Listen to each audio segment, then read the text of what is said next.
नमस्कार दोस्तों, मेरी आदत के अनुसार ही मैं शुरू हो जाता हूँ एक न्यू मॉर्निंग में। Good morning to you. And आज का मेरा टॉपिक है अबाउट रियल सेंटा क्लॉज। आखिर ये सेंटा क्लॉज कौन थे? कई लोगों को नहीं पता होगा। हालांकि गूगल और यूट्यूब में इसके बारे में बहुत सारे वीडियोस हैं, ठीक है।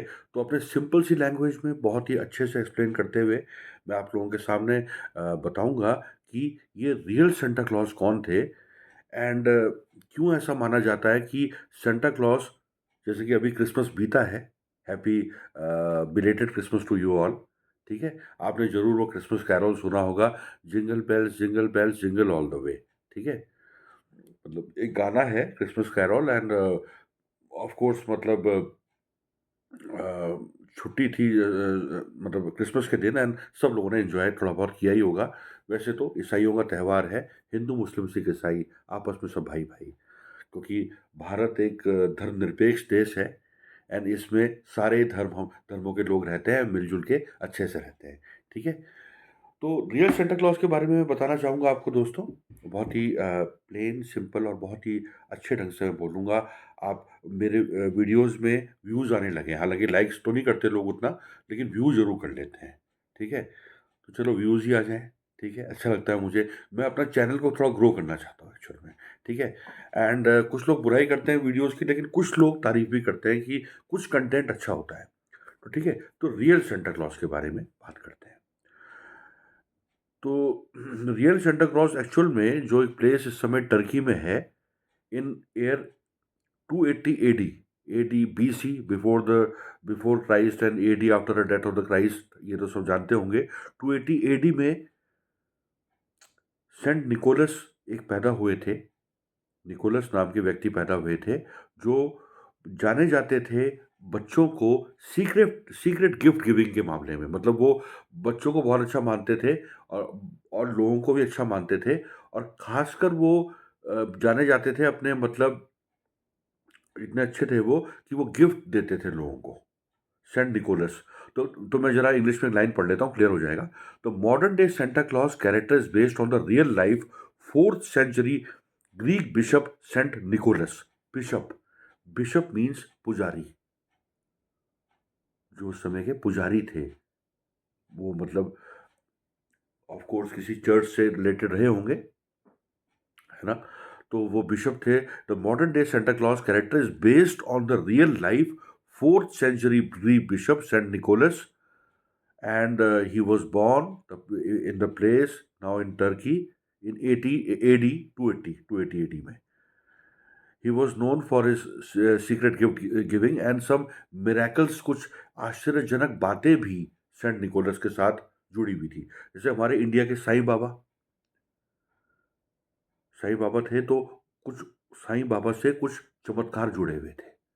तो वो वहाँ पे टर्की के जो सेंट निकोलस थे, वो रियल सेंटा क्लॉज थे, जिन पे बेस्ड ऑन ये जो हमारा जो एक फेक सेंटा क्लॉज का कंसेप्ट है कि 24 दिसंबर की रात को या 25 दिसंबर में आके चुपचाप से वो पेरेंट्स को या चुपचाप से गिफ्ट रख जाते हैं छोटे बच्चों के लिए। लेकिन ऐसा रियल में होता नहीं है।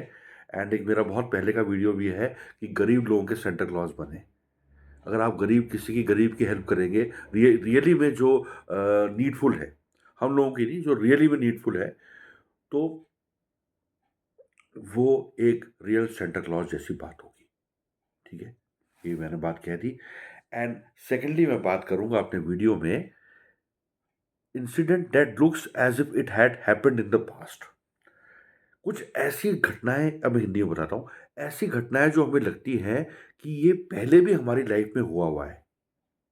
ऐसी घटनाएं जो हमें लगती हैं कि ऐसा पहले भी हमारे साथ हुआ हुआ है, उस तरह की घटना दोबारा घट जाती है, क्योंकि जो हमारी मेमोरीज होती है वो अलग अलग इंसिडेंट से बनी हुई होती है, एक दूसरे की बातों से बनी हुई होती है, थॉट्स एक दूसरे के साथ इंटरेक्शन से बने हुए होते हैं।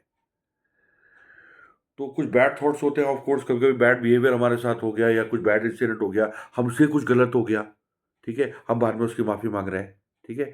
तो वो एक इंसिडेंट हमारे माइंड में बन जाता है, एक मेमोरी बन गई हमारे माइंड में, ठीक है।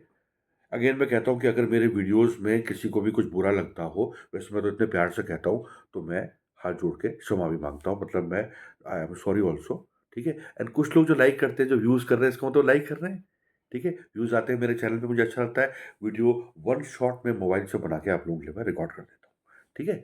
तो incident that looks as if it had happened in the past, उस फिनोमेना को कहते हैं डेजा वू, डेजा वू, DEJAVU, ठीक है?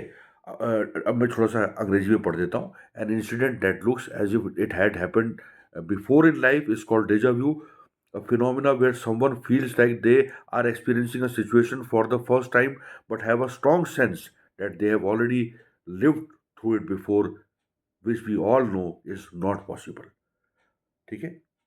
अब इसका फ्रेंच मीनिंग क्या है? इसका meaning, the term deja vu literally translates to already seen in French, already seen. हमको ऐसा लगता है कि जैसे ये घटना पुराने समय में, पास्ट में हमारे साथ पहले से हो चुकी है। हम इस प्लेस को पहले घूम फॉर एग्ज़ाम्पल हम इस प्लेस को पहले घूमने आ चुके हैं यार, ये तो मैं पहले भी आया था। ऐसा तो पहले भी हुआ था। हम लोग महसूस करते हैं, दैट इज़ कॉल्ड डेजा वू, ठीक है? कितनी अच्छी इन्फॉर्मेशन है, रियल सांता क्लॉज के बारे में आपको जानने को मिला, डेजा वू के बारे में जानने को मिला। एंड साइंटिस्ट क्या कहते हैं डेजा वू के बारे में? क्योंकि साइंटिस्ट वो लोग होते हैं जो हर चीज़ में साइंटिफिक मतलब कोई ना कोई सबूत माँगते हैं, मतलब साइंस उसके पीछे रहती है कि आखिर क्या बात है, कि मतलब ऐसा क्यों हुआ? एवरीथिंग, मतलब वो उसमें फैक्ट्स उसमें ढूँढे जाते हैं, मतलब उसको प्रूव कैसे करें उस बात को, ठीक है? तो साइंटिस्ट, हमारे वैज्ञानिक, महान वैज्ञानिक लोग क्या इस बारे में कहते हैं, वाक़ई महान हैं। इतने अच्छे-अच्छे आविष्कार किए हैं, जो प्रेज़ेंट डे साइंटिस्ट हैं वो भी अपने काम में लगे हैं, सभी अच्छे लोग हैं। तो साइंटिस्ट ये बिलीव करते हैं, scientist believe deja vu is related to how the brain process and retrieves memory, sometimes causing a glitch. ये मतलब वो साइंटिस्ट, मतलब इसके बारे में साइंटिफिक एक्सप्लेनेशन ये है कि हमारे माइंड का कोई ग्लिच जैसा है ये। हमारे माइंड, मतलब एक थिंकिंग टाइप की है ये, ग्लिच है, where a current situation triggers a similar memory from the past, even if it's not a real recollection, ठीक है? मतलब इसकी साइंटिफिक एक्सप्लेनेशन ये है कि ऐसा हमको प्रतीत होता है, ऐसा हमें महसूस होता है, जो कि रियलिटी में नहीं है, ठीक है? ऐसा लगता है कि हाँ, मैं पहले भी आया हूँ इस प्लेस पे, फॉर एग्ज़ाम्पल, मैं तो इस सिचुएशन से पहले भी गुज़रा हुआ हूँ। ऐसे लोगों ने पहले भी कहा हुआ है। सपोज़ किसी कोई कुछ कहता हो, ऐसा पहले भी हो चुका है, ठीक है? तो दैट इज़ कॉल्ड डेजा वू। तो बहुत ही अच्छा वीडियो था आज का मेरे हिसाब से तो। कितनी अच्छी बातें शेयर की, किसी को बुरा लगे तो वो वीडियो को स्किप करे, एंड किसी को अच्छा लगे तो वो वीडियो को लाइक करे। Please like the channel, like the video, subscribe to my channel, जुड़े रहें मुझसे। एंड जय हिंद, जय एक भारत देश हम सबका। The end to this video.